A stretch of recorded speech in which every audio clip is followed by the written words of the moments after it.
Bismillahirrahmanirrahim. Assalamualaikum warahmatullahi wabarakatuh. Alhamdulillahirrabbilalamin. Wassalatu wassalamu ala asrofil anbiya'i wal mursalin wa ala alihi wa sahbihi ajmain. Asyhadu an la ilaha illallah wa asyhadu anna muhammadan abduhu wa rasuluh.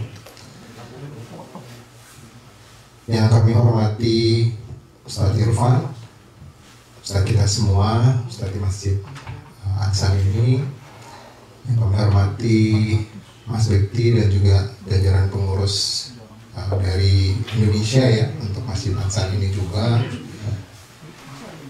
yang kami hormati juga dan kami banggakan teman-teman semua jemaah dari Indonesia yang hadir di tempat ini.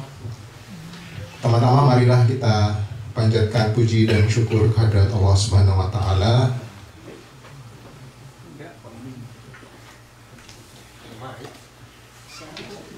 Marilah kita panjatkan puji dan syukur kehadirat Allah Subhanahu wa taala yang telah memberikan berbagai macam nikmat dan karunia-Nya kepada kita semua, tidak terhitung jumlahnya, tidak terhingga besarannya, sehingga kita paling tidak sampai saat ini masih bisa berkumpul bersama di ruangan ini untuk sama-sama kita belajar tentang ilmu dari Allah Subhanahu wa taala.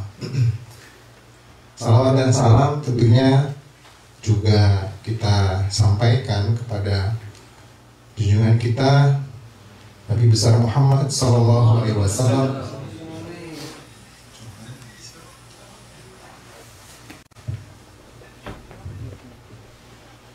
yang berkat ajaran dan bimbingannya ya kita semua insya Allah masih berada di jalan yang diridhoi oleh Allah Subhanahu wa taala, dan tentunya kita berharap di hari akhir kelak kita mendapatkan syafaat dari Rasulullah sallallahu alaihi wasallam. Amin ya rabbal alamin. Sebentar ya teman-teman, ini kita harus insert dulu.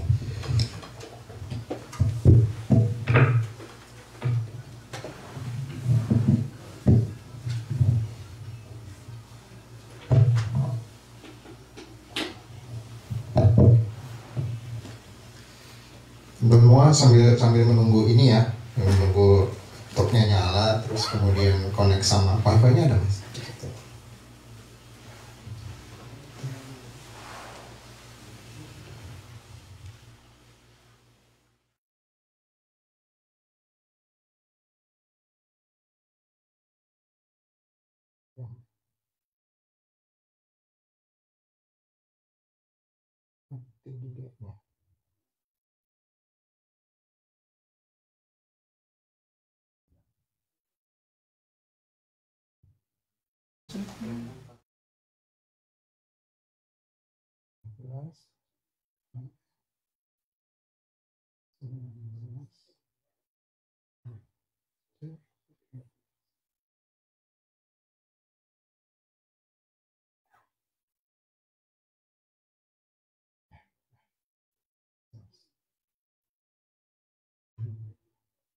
Oh, ini belum connect ya? Ini kayaknya harus yang USB. Ada versinya nggak ada. Versinya nggak ada yang USB nggak? Si USB. Aduh, mohon maaf nih Pak. Bukan.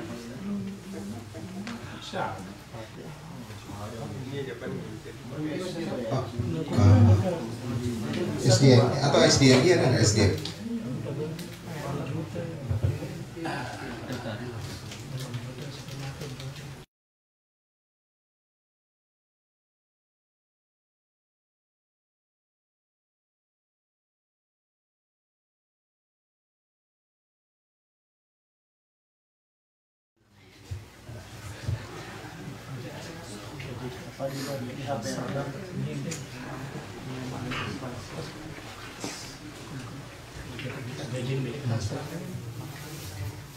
Oh, boleh.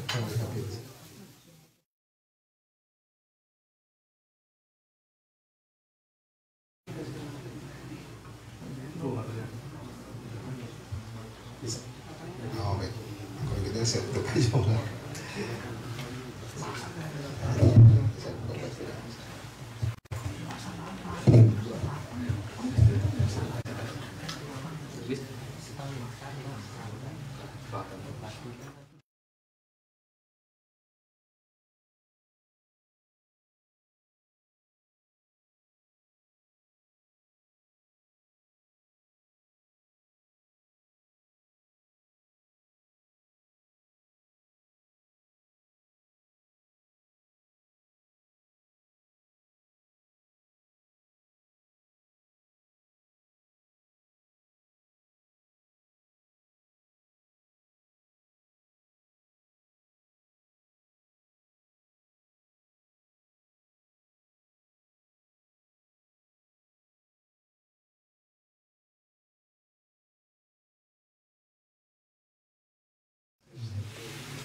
Dibantu nggak Pak? Sweat aja.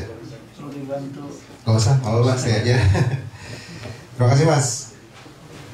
Ya teman-teman, mohon maaf ya intermezzo karena tadi saya baru ingat kita sebaiknya pakai slide ini. Slide sederhana sebenarnya, mungkin biar teman-teman juga lebih bisa memahami dan mungkin mengikuti apa yang saya sampaikan. Sebelumnya saya mungkin memperkenalkan diri sekali lagi.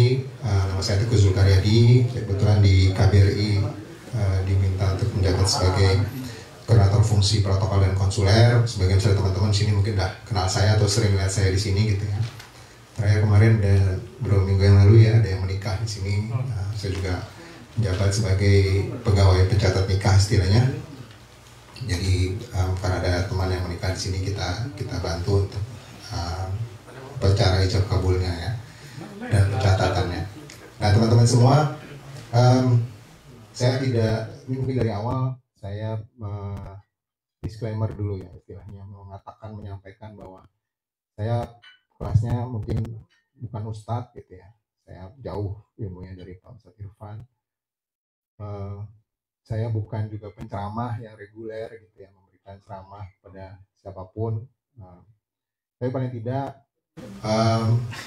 mungkin saya ingin berbagi saja, niatnya dalam rangka, makasih Mas, tawasobil haq atau tawasobil sober ya, kita saling menasihati dalam kebenaran dan juga dalam menasihati dalam kesabaran.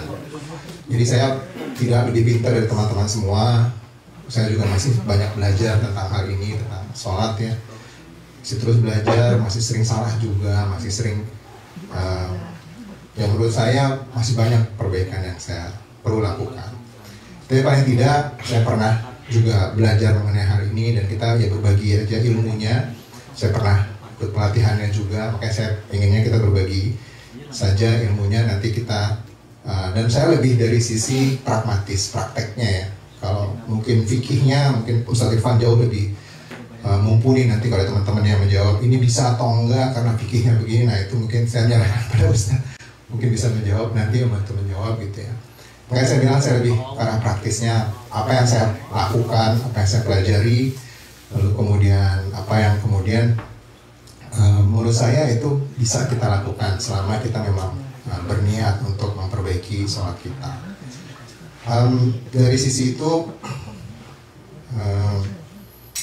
jadi mohon maaf kalau nanti penyampaian saya juga mungkin kurang pas ya ke teman-teman, atau wah ini kayak dia apalah, nggak ada ininya gitu loh, ilmu agamanya juga masih cetek banget gitu. Tapi baik lagi tadi saya ingin agar supaya kita semua sama-sama memperbaiki sholat kita. Sebenarnya juga berawal dari diskusi saya dengan Pak Ustadz Irfan, terutama terakhir banyak teman-teman kita yang mengalami sakit mental ya, mentalnya somehow atau nggak gimana ceritanya, mengalami depresi, mengalami stres, juga mungkin berbagai macam sakit yang lain, sampai delusional gitu, kayak berbayang-bayang gitu, kayak ngeliat sesuatu atau apa.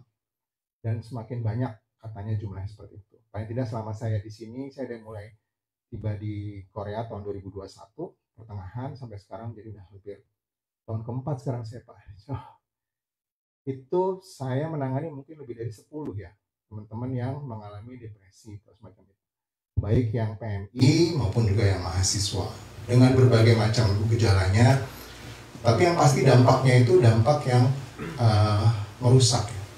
Merusak itu dalam artian kalau di asramanya banting-banting barang lah, marah-marah ke semua orang lah, nggak mau makan, nggak mau pergi kemana-mana gitu. Oh, aneh maunya tidur aja gitu. Atau yang memang bahkan sampai apa istilahnya, kayak yang mahasiswa tuh pernah juga dia di lab komputer dia pagerin tuh lab komputer, bayangin. Jadi satu komputer yang memang dia pakai buat penelitian dia di situ, dia pagerin, kasih pita, nggak boleh orang masuk. Terus dia tidur di situ, mandinya cuma di toilet, terus kemudian balik lagi tidur lagi di situ 24 jam. Ya, perilaku seperti ini makin, ya artinya ada berapa kali lah kejadiannya. Nah, ini yang harapan kita, mudah-mudahan teman-teman semua tetap terjaga mentalnya. Nah, diskusi kita dengan Pak Ustadz, ya salah satunya mengapa terjadi seperti itu. Dan sebenarnya kalau melihat dari ajaran Islam, tentunya solusinya ya kita harus mendekatkan diri kepada Allah Subhanahu wa Ta'ala. Itu sebenarnya yang paling simpelnya begitu. Tapi ngomongnya gampang, tapi ngerjainnya susah, teman-teman ya. Ini mungkin teman-teman juga menyadari lah kenapa begitu kejadiannya. Nah, kita bisa ngobrol nanti beberapa hal lagi terkait hal ini. Dan paling tidak dengan semangat itu yang membuat saya mungkin, ya Pak Ustadz bilang, Pak saya bilang nggak share ya, mungkin sedikit terkait ilmu yang saya dapat juga, gimana caranya sih kita berusaha untuk agar sholat kita semakin baik dan kita bisa khusyuk ya di dalam sholat kita. Mungkin yang pertama, yang hadis pertama yang mungkin saya bisa sampaikan di sini juga mengingatkan lagi ke teman-teman yang mungkin teman-teman yang sudah tahu, ya sebagai pengingat saja kembali, bagi yang belum tahu, yang benar-benar semakin tahu, bahwa ini saya bacakan saja hadis dari riwayat Tirmizi ya, dari Abu Hurairah radhiyallahu anhu berkata, Rasulullah SAW bersabda, sesungguhnya amal yang pertama kali dihisab pada seorang hamba pada hari kiamat adalah sholatnya. Maka jika sholatnya baik, sungguh ia telah beruntung dan berhasil. Dan jika sholatnya rusak, sungguh ia telah gagal dan rugi. Jika berkurang sedikit dari sholat wajibnya, maka Allah Ta'ala berfirman, lihatlah apakah hambaku memiliki sholat sunnah. Maka disempurnakanlah apa yang kurang dari sholat wajibnya. Kemudian begitu pula dengan seluruh amalnya. Jadi hadis ini mengingatkan kita kembali bahwa Rasulullah sudah pernah menyampaikan ini. Jadi kita sekali lagi mengingatkan bahwa amal pertama yang akan dihisab oleh Allah adalah sholat, teman-teman. Kalau sholatnya baik, insya Allah amal yang lain dianggap baik, walaupun mungkin sangat banyak kurangnya. Tapi kalau sholatnya buruk, nah dilihat lagi tidak ada sholat sunnahnya atau tidak. Tapi kalau itu pun buruk gitu ya, maka amalnya mungkin akan dinilai satu-satu. Sedekahnya gimana, puasanya gimana, zakatnya gimana, hajinya gimana gitu. Jadi makin banyak yang harus dinilai dari diri kita, yang dihisab oleh Allah kepada diri kita gitu. Nah makanya saya menyadari ini juga dalam rangkaian yang namanya perjalanan jiwa kita ya. Apa sih yang salah dari diri kita, apa sih yang membuat kita itu sering tidak tenang, sering khawatir ini, khawatir itu gitu ya. Ya, balik lagi alhamdulillah saya punya abang sepupu ya yang kebetulan juga punya pondok pesantren gitu ya. Dia mengajarkan saya untuk ya kenapa sholat kamu nggak pernah khusyuk gitu. Nah itu mungkin salah satu jawaban yang saya mulai coba terus perbaiki diri agar kita bisa mulai, atau saya paling tidak untuk bisa sholat lebih khusyuk.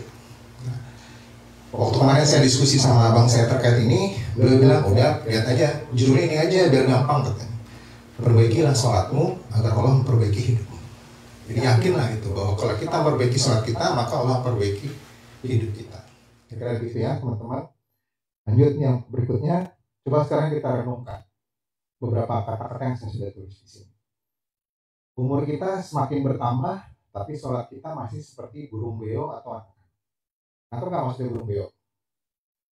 Kalau burung beo kita katakan Allahu Akbar, dia pasti bisa tuh Allahu Akbar. Tapi dia nggak tahu tuh apa tuh Allahu Akbar. Cuma kata-kata itu dia ajarkan Allahu Akbar, maka dia akan bilang Allahu Akbar. Begitu juga anak-anak. Anak-anak kalau kita kasih tahu, sebut Allahu Akbar. Sebagian besar atau hampir semuanya pasti akan bisa Allahu Akbar. Tapi apa artinya Allahu Akbar? Apa itu Allahu Akbar? Anak-anak nggak akan bisa jelasin gitu. Nah, sekarang pertanyaan saya kepada teman-teman semua, apakah pada saat kita sholat takbiratul ihram kita yang mengatakan Allahu Akbar, teman-teman paham nggak artinya? Pasti saya yakin teman-teman udah belajar agama dari dulu, pasti tahu artinya Allah yang maha besar. Tapi makna dari kebesaran Allah teman-teman sudah sadari belum? Mungkin balik-baliknya ke situ. Kalau teman-teman sudah dewasa, seharusnya teman-teman semakin banyak ilmunya. Tidak cukup hanya sekedar mengartikan Allahu Akbar. Kata-kata itu harus kita pahami betul, kita renungkan, dan pada saat sholat itu kita hayati. Seberapa besarnya Allah, yang besarnya sudah nggak mungkin lagi kita bisa mengkira-kira gitu. Ya mungkin sebagai gambaran, kita berada di ruangan ini ya, di ruangan sebesar ini, di dalam gedung yang sebesar ini, di kota Ansan yang sebesar ini, di negeri Korea Selatan yang sebesar ini, di benua Asia yang sebesar itu, di bumi yang sebesar itu, yang merupakan salah satu planet di tata surya yang sebesar itu, yang jauh lebih kecil dari matahari yang sebesar itu, dan matahari cuma satu titik debu di antara ratusan jutaan, bahkan miliaran di bintang-bintang yang lain. Jadi bayangkan seberapa kecil kita. Dan itu semua hanya diciptakan oleh Allah dengan sangat mudahnya. Allah pasti lebih besar dari itu. Hanya apakah kita mampu melihat, apakah kita mampu melihatnya. Nah ini juga hal-hal yang mungkin nanti kita coba diskusikan. Mengapa kita tidak pernah bisa melihat Allah? Kenapa? Ya, karena manusia, ya semua manusia, kita makhluk gitu ya, kita memang dikodratkan hanya untuk bisa menggunakan panca indera kita, mata, hidung, mulut, telinga, dan semuanya ini memiliki keterbatasan. Coba, ya kan? Sadarilah kita seperti itu. Dan Allah lebih semangat kita ngomongnya deh, luas lagi dari itu, sehingga panca indera kita tidak mampu untuk merasakannya, atau tidak mampu digunakan untuk melihat Allah. Tapi kita tahu Allah ada ya, teman-teman juga tahu itu semua ya, seolah seperti itu. Nah lanjut, bacaan sholat belum hafal. Ada yang belum hafal bacaan sholat? Hafal semua ya, bagus. Paham artinya? Kalau ruku bacanya apa? Yang paling simpel aja, ada banyak jenisnya ya teman-teman, nanti Ustaz juga bisa sampaikan. Ada banyak bacaan Al-Quran yang bacaan sholat yang hadisnya juga macam-macam gitu ya. Tergantung kita mau pilih yang mana dan kita terbiasa dengan yang mana. Dan teman-teman terbiasa aja, ruku misalnya. Saya biasa menggunakan Subhana Rabbiyal Azim. Namanya lagi kadang-kadang wa bihamdi. Nah, tahu nggak artinya apa? Paham nggak maknanya apa? Pernah nggak mendengar, merasakan makna kata-kata itu? Nah, terus lanjutnya, saat sholat, hati dan pikiran dan melayang kemana-mana. Ini paling sering teman-teman juga sama mungkin ya. Saya juga sering melakukan, terjadi seperti ini ya. Saat sholat tiba-tiba terlintaslah pikiran, tadi kerjaan saya belum selesai. Tadi tuh harusnya bisa dibeginiin aja nih caranya nih gitu. Saya belum makan. Besok nanti saya ketemu sama teman saya nih. Hasilnya kita bisa pergi ke bioskop. Atau yang ibu-ibu misalnya, nggak ada ibu sini ya. Tadi masakan saya belum dikasih garam kayaknya. Itu hati dan pikiran sering banget melayang pada saat kita sholat. Sering ya, kira-kira teman juga sama ya. Atau yang paling simpel, kita lupa rakaat sholat kita. Ini udah rakaat ketiga atau keempat ya. Terus, atau kita hanya menggunakan sholat, atau kita hanya memahami sholat hanya demi menggugurkan kewajibannya. Sholat kan wajib ya. Kalau kita udah lakuin ya udah selesai gitu. Atau istilahnya juga yang penting dapat pahala sholatnya. Dan yang paling sakit ini, sudah sholat tapi hati tetap gersam dan gelisah, pikiran tetap kacau, jiwa tetap kering dan sakit. Ini yang tadi saya bilang, lebih banyak akhirnya karena walaupun dia sudah sholat tapi hatinya tetap tidak bisa tenang. Sudah sholat tapi masih melakukan perbuatan dosa, kemaksiatan dan kemungkaran. Ini banyak. Saya juga kadang-kadang seperti itu. Udah sholat tapi sama gimana ceritanya saya harus berbohong juga. Tanpa saya sadari ataupun saya sadari harus saya berbohong. Karena saya sudah sholat. Kita banyak-banyak nanti beristighfar untuk hal itu ya. Sudah sholat tapi tetap melakukan kerusakan di muka bumi. Ini paling banyak juga tuh kalau kita sering dengar pejabat-pejabat yang korupsi di mana-mana gitu ya. Banyak yang memang bahkan udah haji berkali-kali tetap aja korupsi. Ya, ini kita renungkan lah sama-sama hal-hal yang mungkin bisa sebagai pembuka agar supaya teman-teman mengetahui bahwa sholat kita itu harus terus diperbaiki. Nah ini mengapa sholatmu perlu perbaikan? Ya, kita jujur menilai diri kita. Sudah sering khusyuk atau belum sholatnya? Terus masih sering melakukan perbuatan maksiat atau tidak? Masih suka ke mana? Norebang. Norebangnya sebenarnya nggak apa-apa sih, tapi kalau ada minuman gitu kan, hal yang lain, atau emang harusnya ada waktu yang bisa kita gunakan yang lain, tapi kita malah ke Norebang itu. Atau masih sering nggak melanggar perintah Allah? Ya. Nah berikutnya juga ini kesadaran yang harusnya sudah ada pada diri kita. Umur udah berapa nih rata-rata? Ada yang umurnya masih 20 tahun? Ada. Rata-rata mungkin udah 20, 30 ya, 40. Saya bahkan udah sampai 50. Masih sadar nggak? Sadar nggak kita? Oh, siapa tuh Allah? Allah tuh siapa sih? Ada ilmunya ya teman-teman, ma'rifatullah kalau kita bisa bilang. Terus siapa diri kita gitu loh? Diri kita ini siapa sih di hadapan Allah gitu?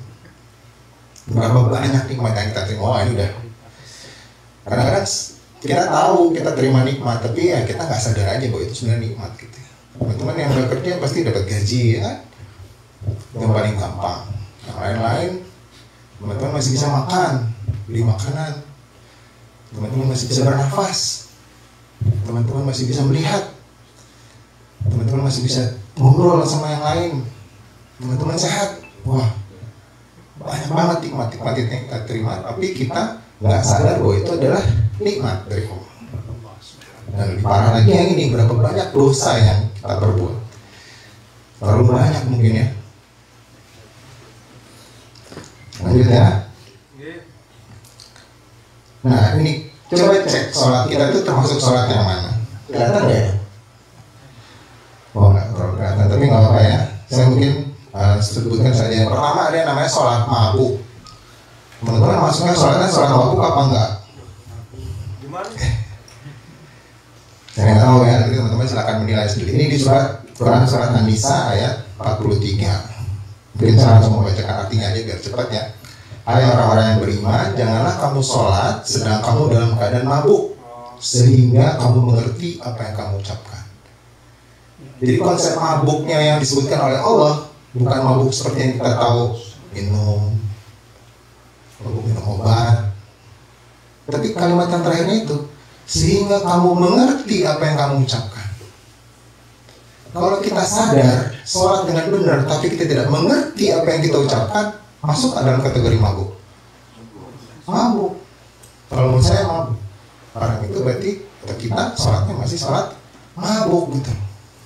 Kita nggak ngerti apa yang kita ucapkan. Kalau teman-teman paham artinya bagus. Tadi saya bilang, tapi apakah paham artinya itu sudah teman-teman rasakan gitu ya? Mungkin lebih jauhnya seperti itu. Dan yang kedua sholat munafik. Nah ini pernah juga surat An-Nisa juga ayat 142. Sesungguhnya orang-orang munafik itu menipu Allah dan Allah akan membalas tipuan mereka. Dan apabila mereka berdiri untuk sholat, mereka berdiri dengan malas. Mereka bermaksud ria dengan sholat di hadapan manusia. Dan tidaklah mereka menyebut Allah, dan tidaklah mereka menyebut Allah kecuali hanya sedikit. Nah kira-kira kita termasuk yang ini enggak? Kalau sholat malas-malasan. Jadi waktu sholat nih masuk azan gitu, kita dengar suara azan misalnya, ataupun kalau nggak dengar suara azan ada alarm di tempat kita gitu ya, terus udah masih malasan, tar aja dulu gitu. Padahal kita punya waktu luang yang benar-benar kita bisa luangkan gitu. Kita masuk yang ini gitu, atau sholatnya ria atau ya teman-teman berusaha dilihat orang-orang lain masih udah sholat gitu. Dan kenapa nyebut Allah itu hanya sedikit aja gitu. Allah itu ya cuma kita sebut Allah ya, atau sholat cuma sekedar sholat aja. Oke, selanjutnya ada lagi yang kita sebut sholatnya sholat celaka. Ini Quran surat Al-Ma'un ayat 4 dan 5. Maka kecelakaanlah bagi orang yang sholat, yaitu orang yang lalai dalam sholatnya. Nah, kategori ini kita seperti ini nih. Mungkin kita udah sholat gitu ya, tapi kita masih lalai. Lalai itu dalam artinya tadi kadang-kadang rakaatnya lupa. Wah, tadi bacaannya apa ya? Kira kita udah mikir kemana gitu. Coba nilai diri kita. Kita termasuk yang ketiga ini atau enggak? Mudah-mudahan kita masuk yang keempat lah. Ya, sholat khusyuk ini ada syaratnya. Sebenarnya sholat khusyuk ada di spesifiknya ada di beberapa ayat, tapi yang saya sampaikan Al-Baqarah ayat 45 dan 46. Dan mintalah pertolongan kepada Allah dengan sabar dan mengerjakan sholat. Dan sesungguhnya yang demikian itu sungguh berat, kecuali bagi orang-orang yang khusyuk. Yaitu apa itu orang yang khusyuk? Yaitu orang-orang yang meyakini bahwa mereka akan menemui Tuhannya dan bahwa mereka akan kembali kepadanya. Jadi itu satu kategori khusyuk yang disebut di sini.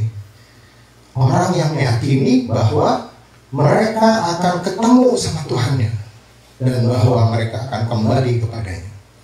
Buat teman-teman, kira-kira kita akan masuk menemui Tuhannya nggak? Coba tanya diri kita ya. Itu adalah harapan kita semua tentunya ya. Sebagai muslim yang baik, tentunya itu harapan kita menemui Tuhan kita, menemui Allah. Amin. Tapi apakah kita eligible? Apakah kita mampu untuk ketemu?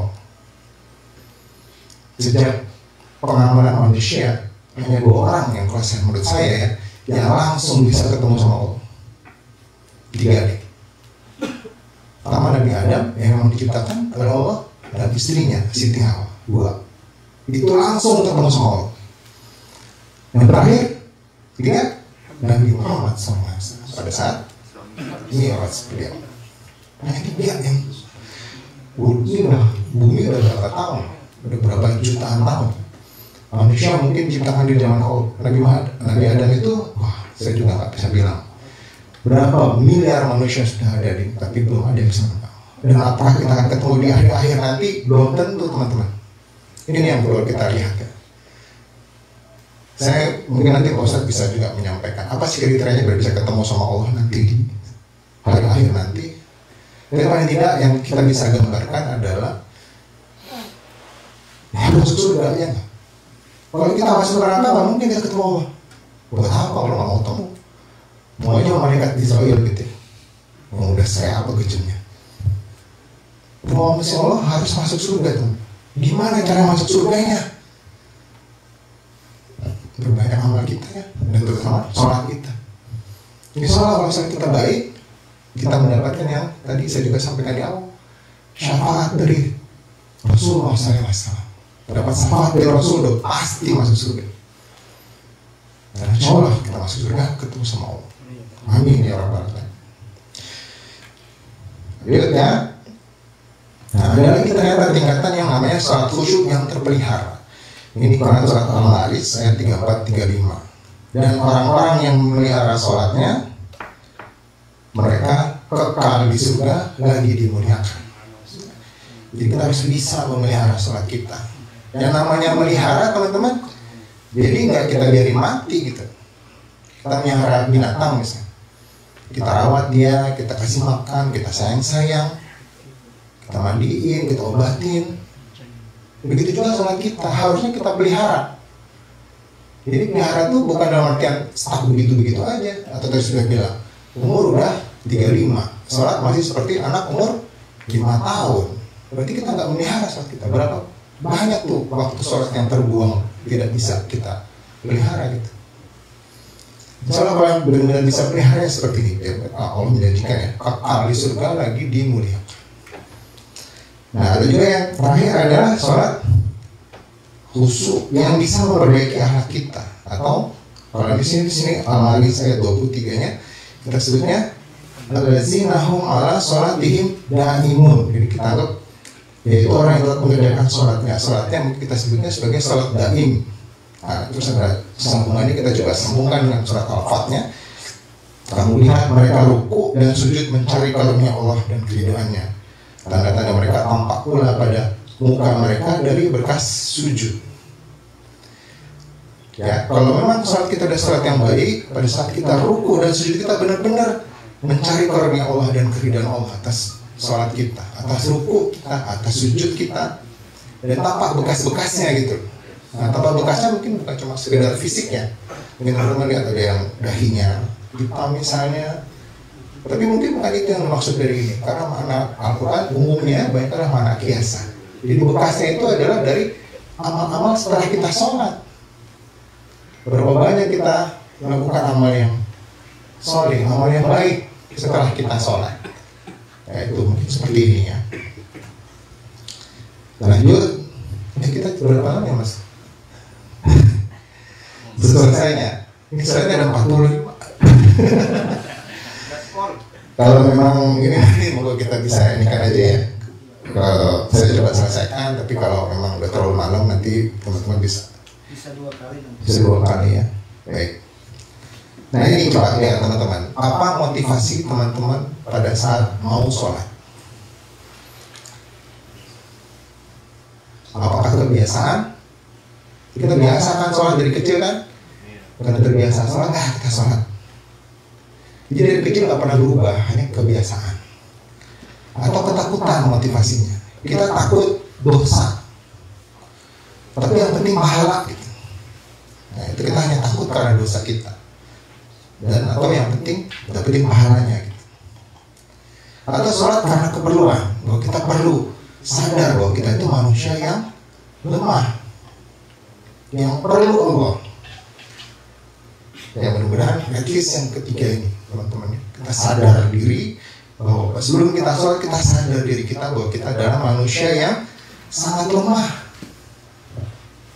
Kalau teman-teman bisa menghitung-hitung lagi itu, menilai diri kembali gitu, ada nggak hal yang kita lakukan tanpa pertolongan Allah, tanpa nikmat dari Allah? Nggak ada teman-teman. Teman-teman berangkat bangun tidur aja itu nikmat dari Allah. Teman-teman masih dibangunkan oleh Allah untuk bangun tidur.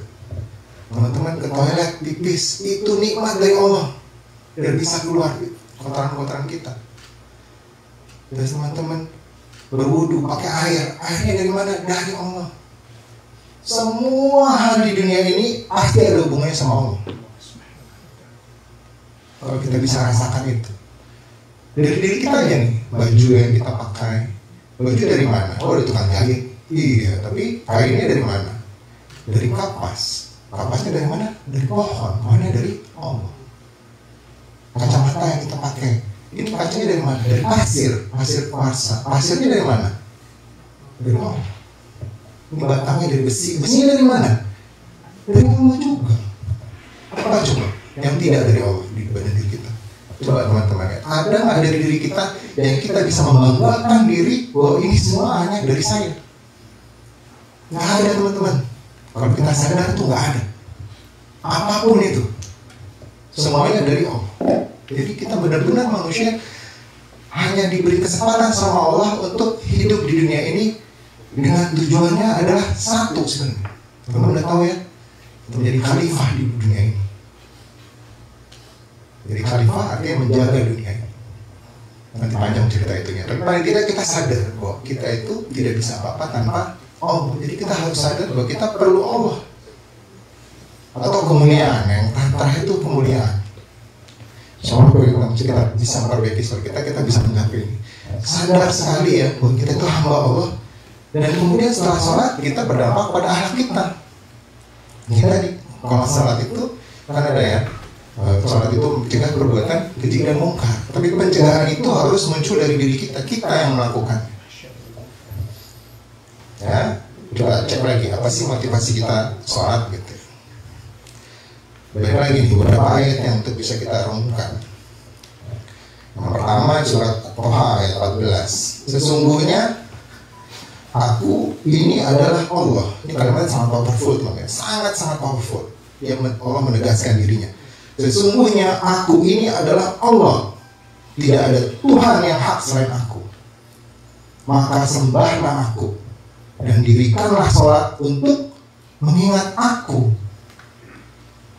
Jadi di sini ada satu poin kenapa kita sholat, untuk menyembah Allah dan mengingatnya. Kenapa kata-kata mengingat yang dimunculkan oleh sini juga di kajian-kajian sedikit ya teman-teman ya. Karena kita sering lupa manusia sudah kodratnya hidup di dunia ini penuh dengan segala macam urusan duniawi. Pada saat kita urusan duniawi kita, jadi otak kita sebenarnya teman-teman ya, itu hanya bisa melakukan satu hal dalam satu saat. Kalau teman-teman bisa istilahnya multitasking, ya sebenarnya juga multitasking juga nggak semuanya sekaligus. Misalnya teman-teman bisa makan sambil belajar misalnya. Tapi pada saat teman-teman fokus pada belajarnya, makannya itu agak tersendat tuh. Jadi sebenarnya kita hanya bisa fokus satu hal pada satu saat, kira-kira kayak gitu ya. Nah, pada saat kita sibuk dengan urusan duniawi kita lupa urusan yang lain. Contoh yang paling gampang nih, ada yang tahu nggak berapa 4 kali 3? Berapa 4 kali 3 kali 5? Tuh yang belakang 60. Nah, satu poin aja, satu kalimat itu saya sampaikan ya. Pada saat kita bilang berapa kali berapa, karena kita terbiasa melakukannya, kita ingat tuh. Jadi pada saat kita melakukan perkalian tadi, kita lupa hal yang lain. Walaupun hanya sekian detik, ya nggak? Betul ya? Jadi dengan sholatlah kita bisa mengingat Allah. Jadi harapan pada saat kita sholat, kita mengingat Allah. Itulah waktu yang paling pas untuk kita mengingat Allah. Karena memang disediakan, diperintahkan untuk mengingat Allah. Ya. Berikutnya, ayat berikutnya. Al-Ma'un ayat 4 dan 5. Maka kecelakaanlah bagi orang-orang yang sholat. Even kita sholat itu kita celaka teman-teman. Merasa nggak boleh kita celaka? Sholat ayat ini gitu. Maka kecelakaanlah bagi orang-orang yang sholat, yaitu orang-orang yang lalai dalam sholatnya. Nah, harapan saya ini mungkin kita ngobrol diskusi kayak gini untuk awal ya. Jadi teman-teman silakan mengembangkan sendiri, dan yang paling penting cobalah terus tidak lalai dalam sholat. Kita lagi lalai, apa sih lalai? Malas, apalagi lupa, apalagi cuek, apalagi hal itu kadang-kadang muncul kan dalam sholat kita. Cobalah nanti kita terus perbaiki sholat kita agar kita nggak masuk sebagai orang yang lalai. Ini lagi yang terakhir. Dan barang siapa yang berpaling dari ingat kepadaku, juga Al-Quran, pastilah akan mendapat kehidupan yang penuh dengan kemelut. Surat At-Taha 124. Nah mungkin ini yang tadi awal saya sampaikan. Teman-teman banyak yang terkena masalah mentalnya ya karena hidupnya penuh dengan kemelut. Kenapa hidupnya dengan kemelut? Karena terus berpaling dari ingat Allah, nggak ingat Allah. Pada saat apapun kita nggak ingat Allah. Jadi dalam 24 jam waktu kita, hidup kita dalam sehari gitu ya, kita dikasih kesempatan sama Allah, at least yang paling tidak yang 5 sholat wajibnya. Gunakanlah kesempatan itu untuk mengingat Allah. Ditambah dengan sholat sunnah, lebih banyak lagi kita ingat Allah. Dan tentunya harapannya di luar sholat pun kita ingat Allah. Pada saat kita, ya memang pada saat waktu pikiran kita bisa ingat Allah. Misalnya ya gampang, banyak banget sebenarnya, bukan gampang sih, susah sebenarnya. Tapi untuk ngasih contohnya saya gampang ngomong. Lagi makan, ini nggak Allah. Lupa. Kita taunya makanannya pecel lele enak banget nih. Wah garing, wah sambalnya pedes, enak.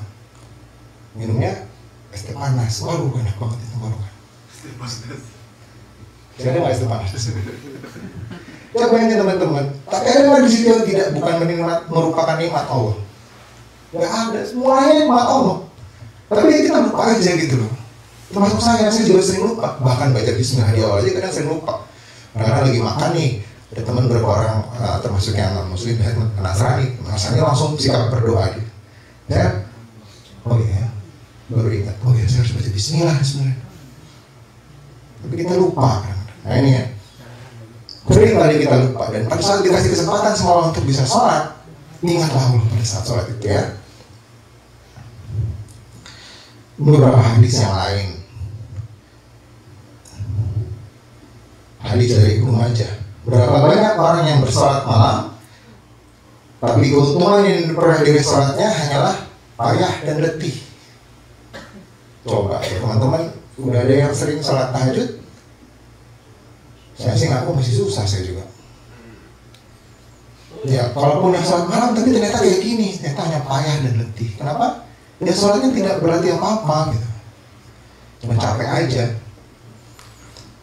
Atau yang ini, sesungguhnya seorang hamba selesai mengerjakan sholatnya, tidaklah dia mendapatkan kecuali 1/10-nya, 1/9-nya, 1/8-nya, 1/7-nya, 1/6-nya, 1/4-nya, 1/3-nya, atau separuhnya.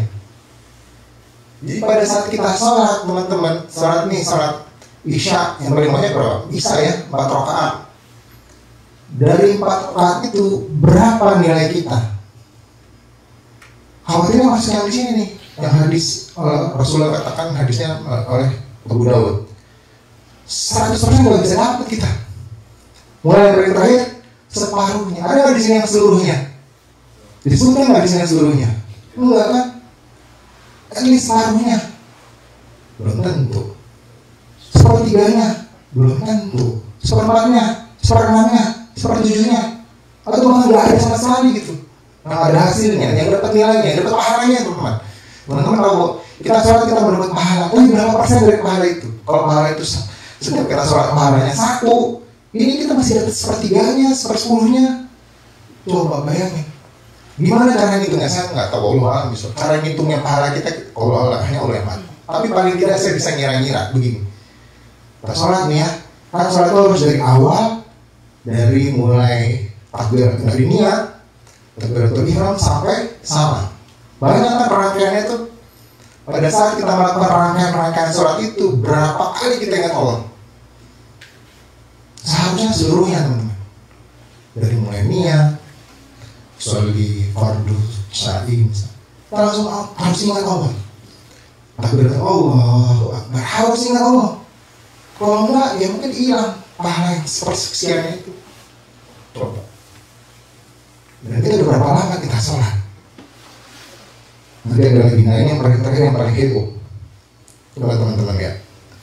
Sesungguhnya seseorang mengerjakan sholat selama 60 tahun, tetapi satu sholat pun tidak diterima. Barangkali karena dia menyempurnakan ruku, tetapi tidak menyempurnakan sujud, atau dia menyempurnakan sujud, tetapi tidak menyempurnakan ruku. Jadi artinya apa? Dari seluruh rangkaian sholat yang dia lakukan, satu sholat aja, seluruh rangkaian sholat yang dia lakukan tidak ada yang benar. Jadi sholatnya itu malaikat siapa? Kalau kita ini rakib atid nyatetnya, nggak ada gunanya sholatnya.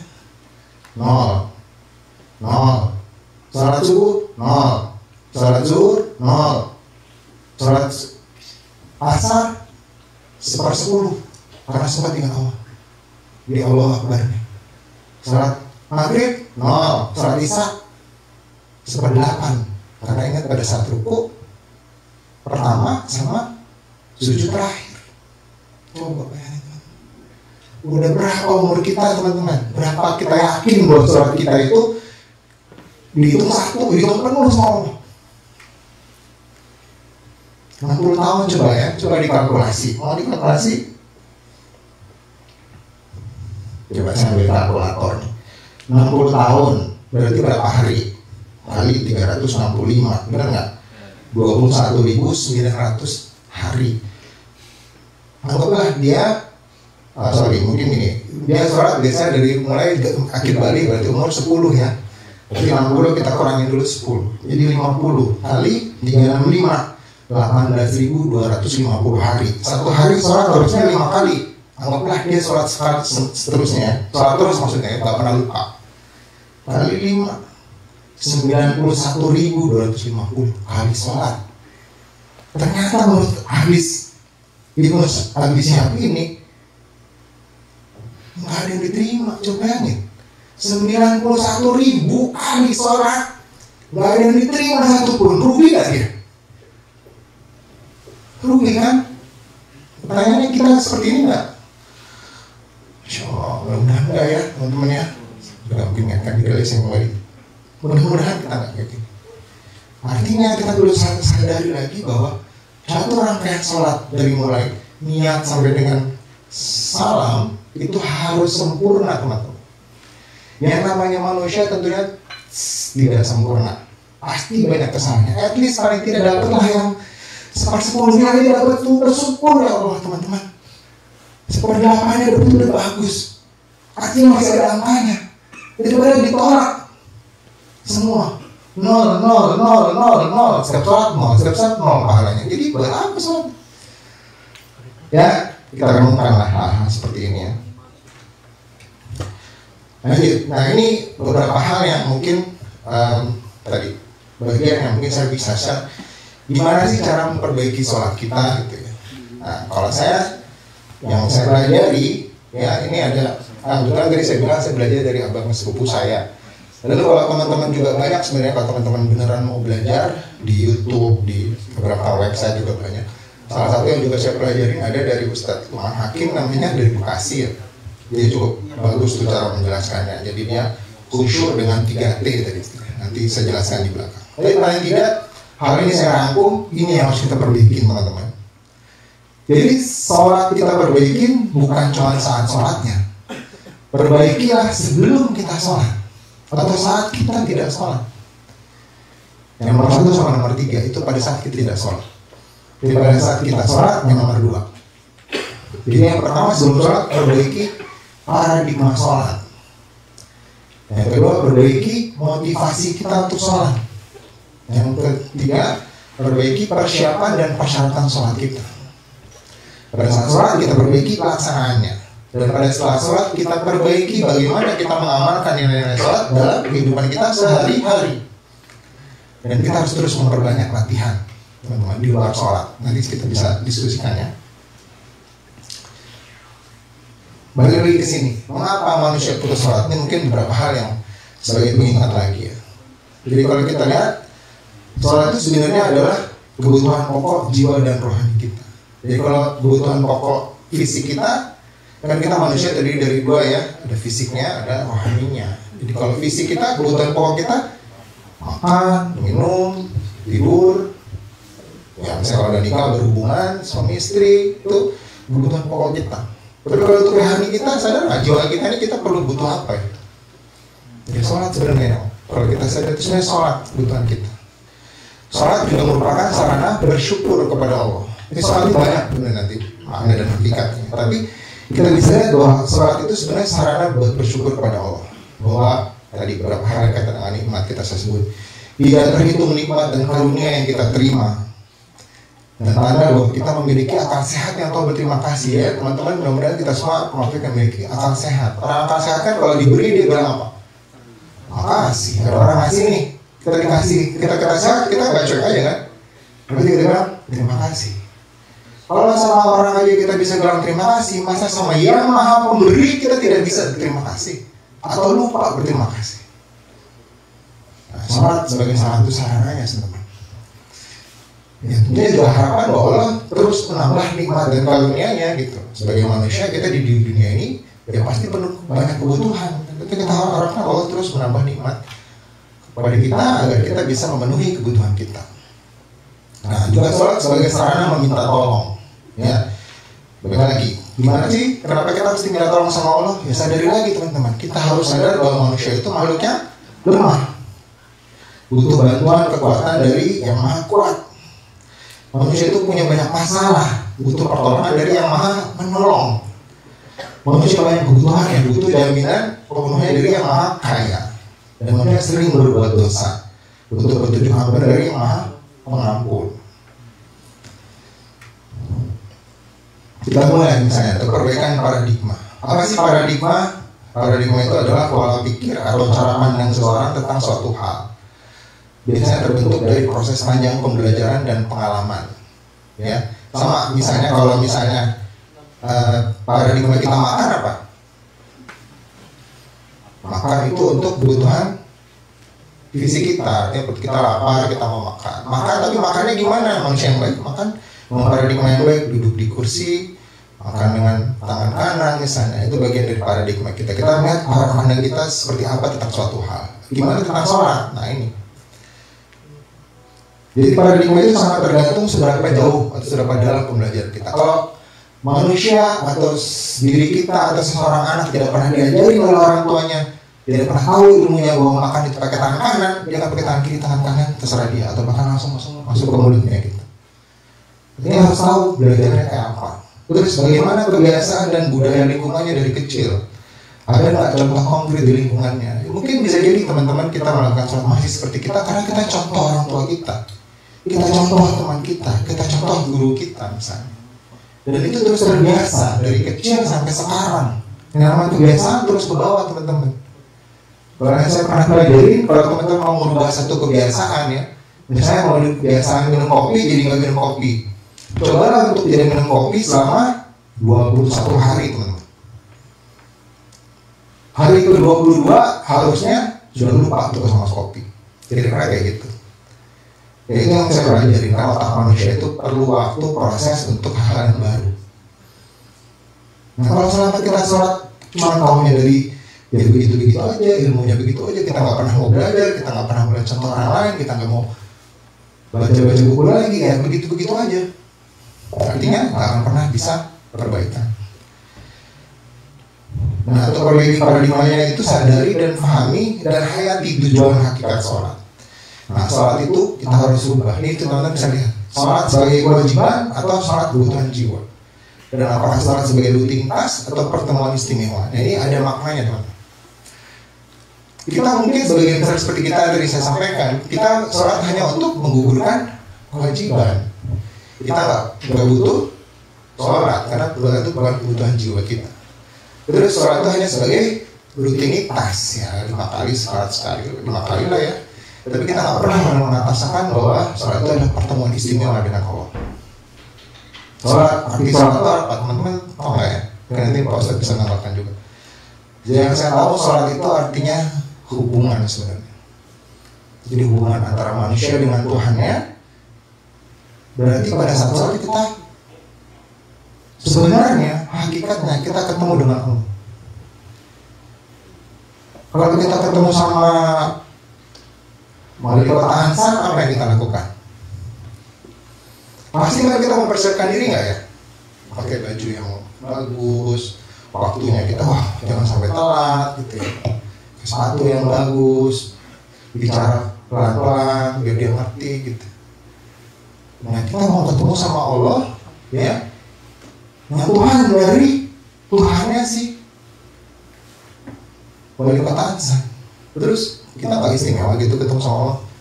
Kita nggak mau baju kita lebih bagus, nggak mau kita wudhu dengan baik sesuai syariatnya. Harusnya itu berubah teman-teman. Kalau kita tahu bahwa kita saatnya untuk bertemu dengan Allah, maka setiap pertemuan Allah adalah pertemuan istimewa. Tujuan hakikat sholat ini saya ulang lagi ayat 20 surat 20:14, mengingat Allah sebagai satu-satunya Tuhan yang berhak disembah oleh makhluknya, atau berwujud utama manusia sebagai hamba yang mengabdi dan meminta pertolongan kepada Allah, dan cara utama yang memungkinkan seorang hamba berkomunikasi berhubungan dengan sang penciptanya. Ini hakikatnya itu sebenarnya ini teman-teman. Jadi sholat adalah sarana untuk mengingat Allah sebagai satu-satunya Tuhan yang berhak disembah. Jadi ketauhidan kita itu diujinya di sholat teman-teman. Ada fikihnya, ada syariatnya, tapi sebenarnya tujuan utamanya ya ini zikrullah, mengingat Allah sebagai satu-satunya Tuhan yang berhak disembah oleh makhluknya. Dan pada saat itulah kita tahu bahwa Tuhan yang berhak disembah, kita sadar diri kita adalah hambanya yang sedang mengabdi. Kalau teman-teman sama saja ketemunya gimana? Berguru gitu kan? Ya kan, gitu kan? Tapi sama Allah, cuek aja. Sajangnya sedemikian baiknya gitu ya. Udah kita berbuat salah, saat dia masih sangat baik sama kita. Kita gimana diri kita? Senang kan?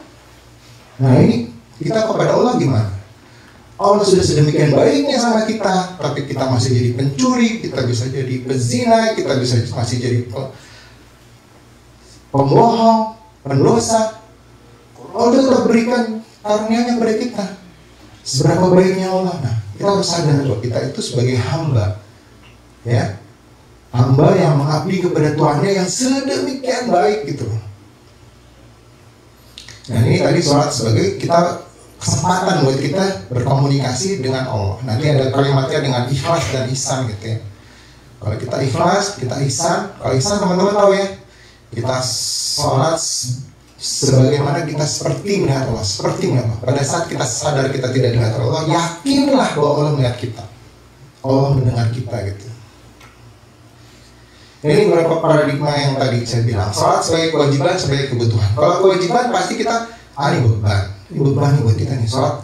Kalau kita merasa berat buat sholat, berarti sholat itu adalah beban. Terus yang penting selesai, cuma takut masuk neraka gitu ya. Nggak ada hubungan dengan kebahagiaan. Kalau sholat sebagai kebutuhan jiwa kita seperti ini, harusnya ringan dan bahkan bisa menikmatinya.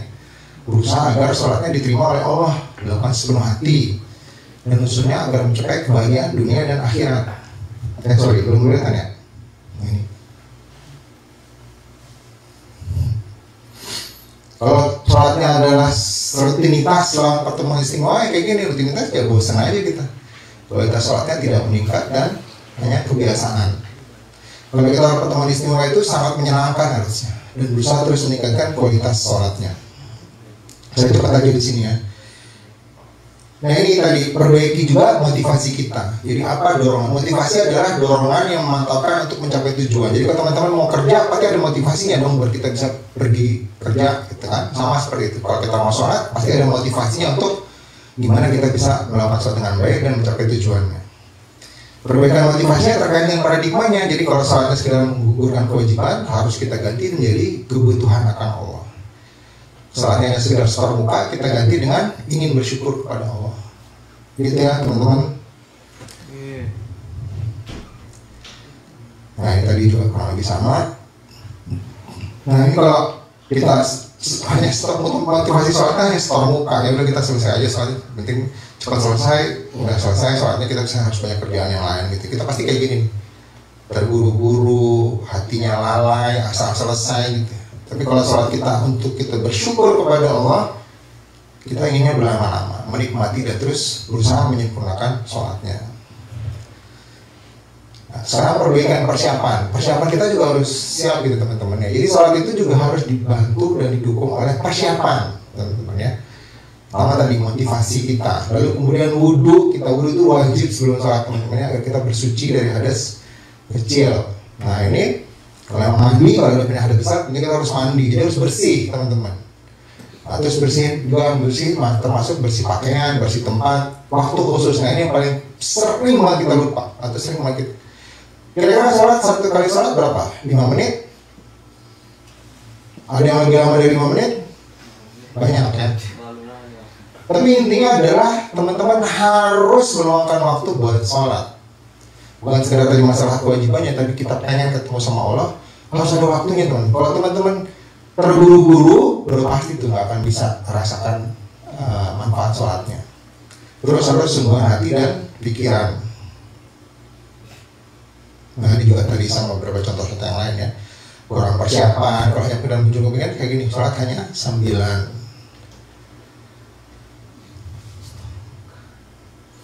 Nah lanjut, kalau perbaikan pelaksanaan sholat, ini semua harusnya diperbaiki. Simpel sih, hanya niat, bacaan, gerakan, dan khusyuknya kita harus diperbaiki. Ya ini banyak, teman-teman banyak bisa belajar lagi gimana melakukan gerakannya, gimana bacaannya. Saya nggak akan masuk terlalu banyak di sini, tapi yang paling penting adalah ikuti cara sholat Nabi gitu ya. Nabi juga menyampaikan, ikutilah bagaimana aku sholat. Persoalannya teman-teman ya, yang paling banyak di hadis disampaikan dalam hadis itu hanya bacaan dan gerakan sholat. Apa yang dalam pikiran Rasul sering nggak disampaikan Rasul. Mungkin Ustaz bisa sampaikan, tapi menurut yang saya pelajari sangat sedikit tergambarkan dalam hadis apa pikiran Rasul pada saat beliau sholat. Karena itu insight di dalam, nggak bisa kelihatan.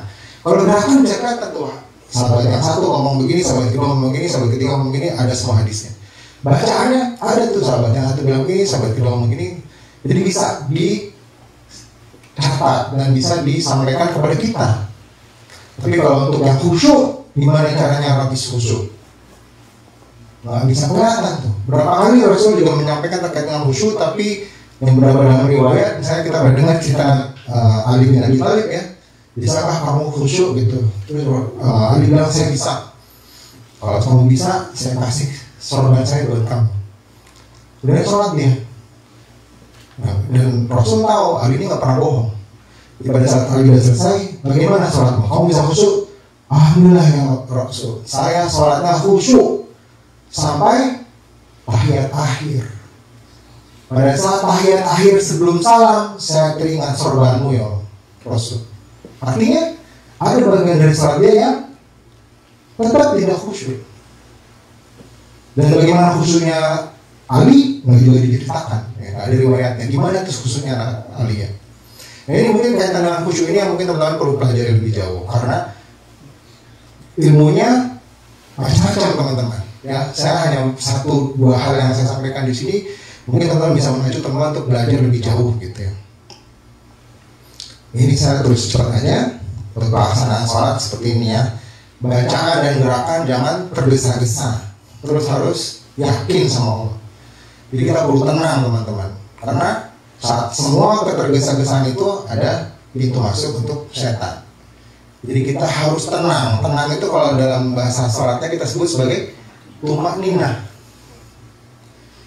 Ya, jadi tadi 3T itu tumakninah, tafakur, dan tadabbur. Nanti kita bisa diskusi lagi. Ini cepat aja ya. Nah, ini perbaikan pengamalan sholat. Bagaimana kita harus mengamalkan sholat itu gitu sebenarnya. Ya ini. Kalimatnya itu kata-katanya dirikan. Selalu terkait dengan sholat nggak pernah tuh kerjakan. Selalu kata-katanya dirikan. Jadi maksudnya apa sebenarnya dirikan? Kita mendirikan sholat itu kenapa? Banyak cerita, ada banyak penjelasannya ya, termasuk karena sholat adalah yang agama, jadi seperti kita dirikan gitu. Tapi paling penting adalah setelah kita sholat, kita harus bisa mengamalkan nilai-nilai sholat. Kalau kerjakan, saling kerjakan, selesai kan? Kalau kita dirikan, artinya sholat kita tetap mendukung nilai-nilai sholat tersebut, kira-kira gitu ya. Lalu ada banyak janji dan komitmen kita sebenarnya dalam sholat. Seperti contohnya apa tuh? Ini wajahnya saya, kan? Terus sama lagi, misalnya yang lain juga ini kita yang kaitannya dengan asyhadu alla ilaha illallah itu janji kita juga harus laksanakan tuh teman-teman. Nah harusnya kalau kita misalnya baik, kalimat ini benar nih, jangan pernah berdusta gitu ya. Sering banget kita bahkan sama Allah berdusta gitu. Dan harusnya pengaruh sholat itu terus membekas di hati kita, terus istiqomah, mengendalikan hawa nafsu, dan cerminkan nilai sholat pada akhlak yang mulia. Banyak ya teman-teman ya. Nah ini yang poin yang mungkin saya sampaikan terkait meraih khusyuk. Khusyuk itu artinya tunduk, merendahkan diri dan khidmat. Dan jadi kita pada saat sholat seharusnya kita benar-benar yakin dan menundukkan diri, merendahkan diri kepada Allah. Nah, itu insya Allah khusyuknya tercapai. Lakukan dengan 3T tadi, tumakninah, tafakur, dan tadabbur. Kalau tumakninah artinya tenang dan tidak terburu-buru pada saat sholatnya, pada setiap gerakan dan bacaan. Nah, tafakur artinya teman-teman, tadi yang saya tanya di awal, ada nggak teman-teman sini yang belum tahu arti bacaan-bacaan sholat? Mungkin yang paling sulit bagi kita adalah bacaan ayat Al-Quran ya, bacaan ayat Al-Quran setelah Al-Fatihah tuh, mungkin ya, oke lah. Pada saat kita nggak tahu artinya, biasanya kita ngikutin imamnya aja, dengarkan bacaan dari imam. Atau pada saat kita baca sendiri, bacalah dengan jelas, tartilnya, tajwidnya gitu. Kemudian tadabbur. Nah, tadabbur ini adalah menghayati makna dari bacaan sholat. Nah, khusus itu juga ada tingkatan ya teman-teman, tingkatan khusyuk persiapan, gerakan, bacaan, pikiran, dan perasaan. Khusyuk persiapan ya seperti tadi saya sudah bilang, membacakan dengan tenang, persiapkan hati dan diri agar tenang dan tertuju pada Allah. Sebisa mungkin tinggalkan lintasan pikiran tentang dunia atau mindful. Nah ini saya juga mau masuk sedikit terkait mindful ya teman-teman. Ini yang disebut mindful itu artinya, ini bahasa Inggrisnya, tapi bahasa Indonesia sebenarnya kita menyadari apa yang kita lakukan pada saat ini. Itu artinya mindful. Jadi kalau saat ini teman-teman sadar bahwa teman-teman lagi makan, jadi teman-teman berarti mindful. Teman-teman bukan mindless. Lawannya biasanya mindless, pikirannya kosong gitu. Mindful itu pikirannya penuh dengan apa yang kita kerjakan saat ini, dan kalau lakukan dengan apa istilahnya, dan kalau misalnya kita teralihkan perhatian kita mengembalikan kepada situasi yang sedang kita kerjakan saat ini. Nah ini banyak manfaatnya teman-teman. Dan ini sebaiknya dilakukan dilatih di luar sholat. Karena pada saat kita sholat, kita fokus hanya pada bacaan kita, gerakan kita, dan hati kita. Ya, kalau kita nggak terbiasa melatihnya di luar sholat, berarti besar kemungkinan sholatnya juga susah untuk bisa fokus, bisa mindful. Ya, setidaknya menyediakan waktu yang cukup dan tinggalkan semua hal duniawi yang dapat mengganggu sholat. Kalau lapar makan dulu, ini ada beberapa hadisnya juga. Kalau mengantuk tidur dulu, matikan HP, gitu, matikan kompor, gitu, dan lain-lain. Semua hal yang sifatnya duniawi harus kita tinggalkan karena kita ingin menghadap kepada Allah. Khusyuk gerakan, lakukan gerakan seperti gerakan tuntunan Nabi yang tadi saya sampaikan, dan tumakninah ini penting juga teman-teman. Lakukan semua gerakannya dengan tenang dan sempurna, jadi sampai selesai. Kalau sujud, sampai sujudnya itu benar-benar sujud gitu ya. Dan tidak ada gerakan lain kecuali terpaksa. Khusyuk bacaan, tadi udah lewat. Gerakan ini khusus bacaan. Bacaan sholat harus sesuai tuntunan Nabi. Bacaan itu harus benar, jelas, dan tartil setelah dibaca dengan tenang dan perlahan. Tumakninah itu bukan cuma tumakninah gerakan ya, teman-teman. Bacaan juga kayak gitu. Jadi kalau bisa, malah kalau saran dari abang saya itu setiap bacaan satu kata berhenti dulu. Misalnya mulai dari Al-Fatihah misalnya, Bismillahirrahmanirrahim. Ayat pertamanya kan berhenti dulu tuh, renungkan artinya. Ini malah lebih lama nanti sholatnya teman-teman. Maka saya sangat menyarankan kalau mau latihan sholat khusyuk, lakukan latihannya pada saat teman-teman sholat sendiri. Kalau teman-teman sholat berjamaah, biasanya ikuti imam kan, imamnya ada yang cepat, ada yang lambat kayak gitu. Tapi pada saat kita sendiri, sholat sunat misalnya, sholat tarawih nanti ya, sholat tahajud, sholat rawatib misalnya, yang lain-lain itu kita bisa latihan ya untuk bisa sholat khusyuk. Suaranya lirik dan rendah. Nah, suara lirik dan rendah ini juga sama teman-teman. Saya sering kali dengar teman-teman yang lain ya, bacanya kedengaran nggak? Kedengaran sampai pakai mic. Bahkan di telinga saya sendiri nggak kedengaran gitu. Jangan sampai seperti itu teman-teman. Karena ada hadisnya juga. Suaranya lirik dan rendah. Emang kalimat lirik dan rendah ini bisa masing-masing. Tapi paling tidak itu terdengar sama diri kita lah. Jadi paling kadang-kadang kedengaran banget, kadang-kadang berbisik. Walaupun berbisik itu bisiknya kedengaran gitu loh. Jangan bisiknya itu gak kedengaran. Bukan mulutnya doang yang bergerak, harus ada suaranya sedikit. Dan tidak ada ucapan atau perkataan lain selain bacaan sholat. Nah ini juga sama. Ucapkan bacaan dalam bahasa Arab dengan mulut dan terjemahkan artinya dalam bahasa apapun dalam hati. Jadi sudah kesepakatan lama ya teman-teman. Jadi sholat itu mengikuti sholat Nabi dalam bahasa Arab. Gak ada sholat pakai bahasa Indonesia, salah teman-teman. Tapi artinya bisa pakai bahasa apapun termasuk bahasa Indonesia di dalam hati teman-teman. Jadi jangan diucapkan pada saat kita sholat, kita tahu Allahu Akbar. Kita nggak boleh ngomong tuh Allah Maha Besar. Allah Maha Besarnya di dalam hati teman. Allahu Akbar. Nggak bisa kita ucapkan karena bahasanya bukan bahasa Arab seperti bahasa Nabi. Ya, jadi semua bahasa yang lain bisa kita pakai pada saat artikannya atau maknanya pada saat kita sholat di dalam hati. Kalau di dalam sholat sih terserah ya, kita bisa berdoa pakai bahasa Indonesia juga bisa. Nah terus ada tambahan doa-doa dari Quran hadis. Kalau di dalam bahasa Arab ya itu dapat ditambahkan. Ini juga ada hadisnya Muslim dan Ahmad bahwa doa-doa dari Quran boleh ditambahkan dalam bahasa Arab pada saat sujud dan saat tasyahud akhir sebelum salam. Ini ada hadisnya yang mengatakan banyaklah doa pada saat kalian sujud itu. Khusus pikiran, nah ini teman-teman. Saya benar banyak pengen fokusnya ke sini, tapi ini panjang ceritanya. Bagaimana memfokuskan pikiran pada bacaan dan gerakan sholat. Nah ini saya sebut tadi tafakur. Jadi pada saat kita tafakur, kita dalam hati menerjemahkan arti bacaan sholat dengan bahasa komunikasi. Nah ini kalimat bahasa komunikasi ini saya baru dengar juga dari abang saya bilang. Coba Allahu Akbar artinya Allah Maha Besar. Coba artikan dalam hati kita kata-kata Allahu Akbar dalam arti kita bilang Maha Besar, Engkau ya Allah. Ya Allah, Engkau lah yang Maha Besar. Kalimat komunikasi ini orang pertama dan orang kedua gitu ya. Kita nyebut Allah secara langsung, ya Allah, Engkau Maha Besar. Tapi arti sebenarnya kan Allah yang Maha Besar gitu. Allah kita sebut ya Allah. Tapi itu dalam arti aja. Ya, karena dalam bahasa Arabnya Allahu Akbar, cukup seperti itu. Nah, jika ada lintasan pikiran, ya tiba-tiba teringat kunci kita di mana, teringat PR yang ini belum selesai, teringat nanti makan apa gitu ya. Nah, teman-teman harus berusaha agar supaya kembali ke sholatnya. Yang umumnya teman-teman, kita masuk ke dalam lintasan pikiran. Paham nggak lintasan pikiran?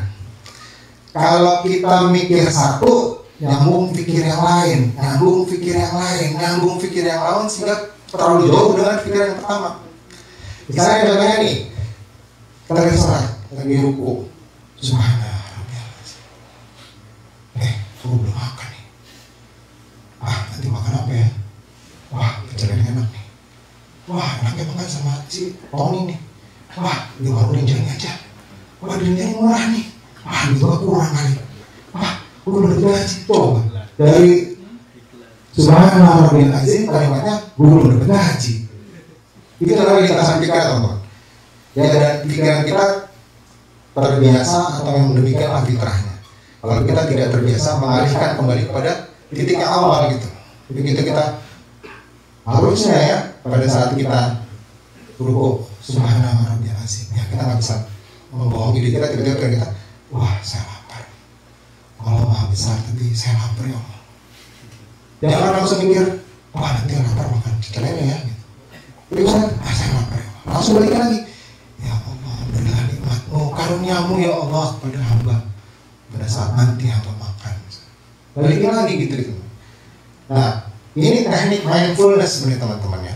Jadi teknik mindfulness itu gimana kita fokus pada satu hal, dan pada saat pikiran kita teralihkan pada pikiran lain, kita berusaha mengembalikan itu kepada pikiran yang pertama atau hal yang kita lakukan.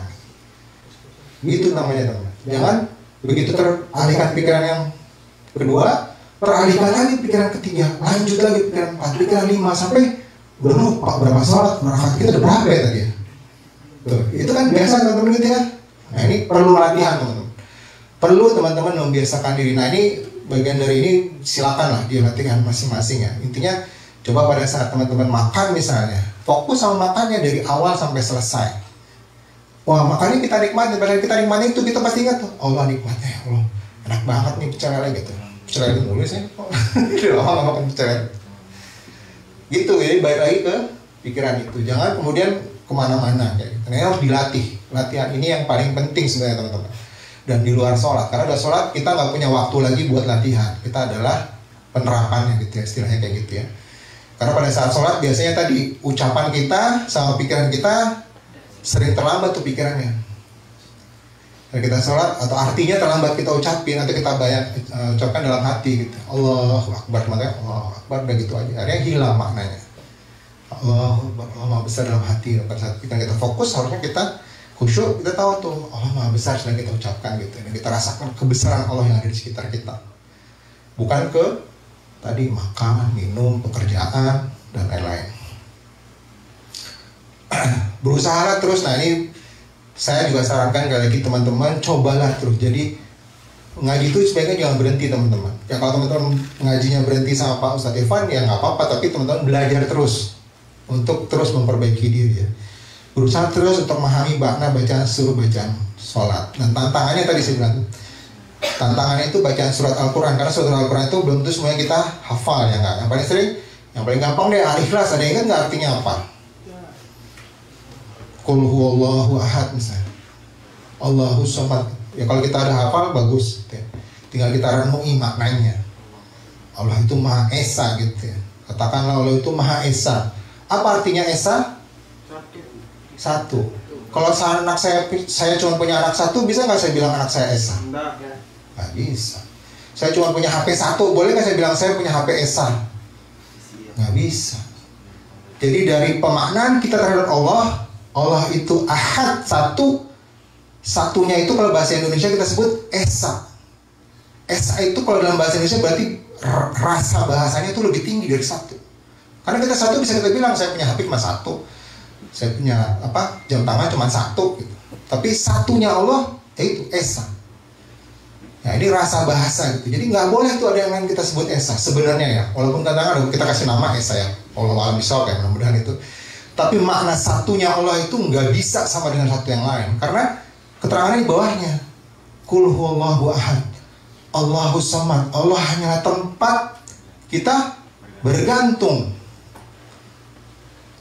Jadi kalau cantelan, seluruh alam semesta ini nyantel hanya Allah satu. Dah. Gantungnya sama Allah. Nggak ada yang nggak tergantung sama Allah. Kecuali kita sombong, kita nggak merasa bergantung sama Allah. Kalau kita sadar bahwa kita makhluknya, ya kita hanya bergantung sama Allah. Artinya segala macam kebutuhan kita hanya minta kepada Allah. Gitu ya. Nah, terus mudah-mudahan semakin memahami makna, penerjemahan berubah jadi penghayatan. Tadi kalimat penerjemahannya Allahu Akbar berubah jadi penghayatan. Seberapa besarnya Allah yang ada di dalam diri kita. Wah, ini masih panjang nih, Pak. Bersambung. Ini bersambung sampai kapan lagi? Saya ada waktu lagi kapan kesini. Habis lebaran? Mungkin sedikit aja lagi ya. Artinya buat teman-teman nih kira-kira 10 slide lagi. 10. Juga penting teman-teman khusyuk perasaan. Nah, khusyuk perasaan ini kita sebutnya sebagai tadabbur. Jadi tadabbur mungkin teman-teman biasa mengatakan tadabbur alam ya. Kita berusaha melihat alam semesta sebagai ciptaan Allah dan kita memaknai itu sebagai ciptaan Allah yang maha besar. Jadi apapun yang diciptakan Allah lebih besar lagi dari ciptaannya. Apapun yang dibuat indah oleh Allah lebih indah lagi dari itu. Apapun yang lebih besar, kita udah tahu kan pohon sebesar itu, Allah lebih besar lagi dari itu. Kita udah tahu matahari sebesar itu, Allah lebih besar lagi dari itu. Teman-teman udah pernah lihat di YouTube gitu ya, bumi sekecil ini lalu ada bintang yang besarnya jutaan kali dari bumi gitu. Allah lebih besar lagi dari itu gitu. Kita harus mentadaburi itu. Makna itu muncul dari kata-kata bacaan sholat itu sebenarnya banyak sekali maknanya. Teman-teman belum pelajarinya. Ihsan, ya tadi saya bilang ihsan, yakin sedang berhadapan dengan Allah, dilihat dan didengar oleh Allah, walaupun Allah tidak terlihat, tidak terasa, tidak terdengar. Tadi saya sampaikan bahwa kita, kemampuan kita mengindrai Allah hanya sebatas panca indera kita. Nggak mungkin deh kita bisa melihat, merasakan, mendengar Allah itu nggak mungkin. Tapi yang bisa kita rasakan adalah ciptaannya. Coba, segala macam tadi saya bilang, segala macam dunia ini adalah pasti ada kaitan dengan ciptaan Allah. Nah, itu yang bisa kita lihat, itu yang bisa kita rasakan. Misalnya teman-teman lihat gunung, sebegitu bagusnya gunung, pemandangan gunung itu, karena Allah memberikan kesempatan pada mata teman-teman untuk melihat gunung tersebut.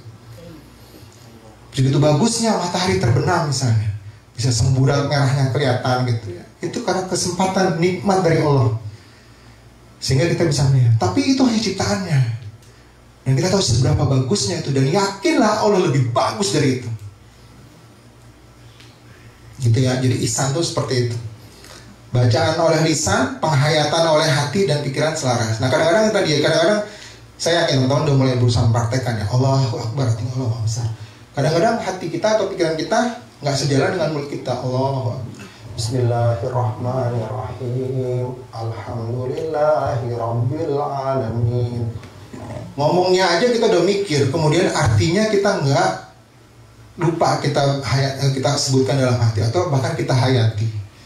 Nah ini teman-teman, kalau pengalaman saya dari yang sudah saya pelajari ini, yang tadi saya sampaikan, latihlah hal-hal ini di luar sholat. Kalau teman-teman semakin banyak berlatih, semakin banyak mengaji, semakin banyak mendengarkan, ada banyak deh, cari aja di YouTube arti makna bacaan Al-Fatihah misalnya. Mulai dari Al-Fatihah aja dulu. Banyak sekali makna-makna yang sangat muncul dari situ. Dan jadi ini juga kaitannya dengan otak kita ya teman-teman ya. Otak kita ini adalah otak manusia itu, ada teori yang paling baru yang namanya istilahnya itu relational framework theory. Jadi otak kita itu belajar atau mengingat sesuatu karena kita mengasosiasikan dengan sesuatu yang lain. Nangkap nggak maksudnya? Jadi misalnya kalau kita ingat kunci kita di mana, kita selalu ingatnya kunci itu ada di lemari. Jadi kalau kita ngeliat lemari, ingat ada kunci biasanya di situ. Kadang-kadang kayak gitu maksudnya. Ya, itu relational framework theory. Nah ini sebenarnya cara kita belajar dengan language, dengan bahasa ya. Nah ini yang membuat kita juga sebagai makhluk paling unggul di dunia itu karena kaitannya dengan kemampuan kita menggunakan bahasa. Jadi bahasa, HP kita bilang, HP, kita tahu ini HP, terus bacaan suaranya HP, tulisannya H dan P adalah huruf yang diciptakan oleh manusia, teman-teman, bukan oleh Allah. H-nya kayak gini, P-nya kayak gini, kira-kira gitu ya. HP gitu. Sama kucing gitu kan. Kayak gitu, kucing makhluk seperti itu. Tapi begitu kita lihat kucing Siam, kucing kampung, kucing beda-beda, tapi kita sama-sama nyebutnya kucing gitu. Nah itu otak kita itu belajarnya caranya gitu. Dan ini kesepakatan. Kalau misalnya kita di Korea, kucing apa bahasa Koreanya? Hah? Goyang. Goyang-goyang. Nah berarti masyarakat Korea menyepakati kalau benda makhluk yang berkakinya 4, ada kumisnya lucu gitu, itu namanya goyang. Kalau kita kucing, ya itu. Nah itu kemudian kita belajar dan mengasosiasikan. Jadi kata kucing, ya kita ngeliat kucing, kita ingat kata kucing. Terus kalau kita ngeliat bacaan kucing, kita ingat makhluk itu. Gitu. Nah itu caranya mengingat Allah. Jadi mau nggak mau, caranya paling menurut saya yang paling pas, seluruh ciptaan Allah itu bisa kita pakai untuk mengingat Allah. Tadi saya bilang ya, kita Allah Akbar melihat sejadah. Wah, sejadah ini lucu bentuknya gitu. Terus langsung ingat, wah bagus banget ini karena Allah yang menciptakan bahan-bahannya. Kita sholat, Allahu Akbar, kita tarik nafas. Kita saat sholat itu kita ingat tarikan nafas kita karena kita diperkenankan Allah untuk menarik nafas. Terus kemudian nafas kita pakai apa? Oksigen. Oksigen itu ciptaan Allah.